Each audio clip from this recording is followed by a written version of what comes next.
Presidenti rus Vladimir Putin tha në konferencën e tij vjetore për shtyp të premten se Moska nuk beson se Ukraina është gati për bisedime paqeje.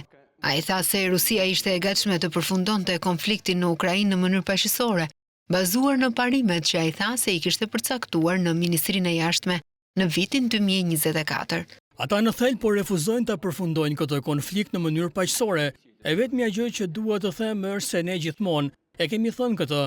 Ne jemi të gatshëm dhe me vullnet që ta përfundojmë këtë konflikt në mënyrë paqësore, bazuar në parime që përshkrova qershorin e kaluar në Ministrinë e Punëve të Jashtme ruse, duke adresuar shkaqjet rrënjësore që çuan në këtë krizë.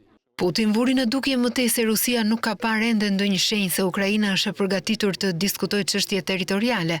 Gjatë konferencës vjetore për shtyp, Putin theksoi avantazhet e Rusisë në fushën e betejës, duke thënë se trupat ruse po përparonin përgjatë vijës së kontaktit, ndërsa forcat ukrainase po të rriqeshin.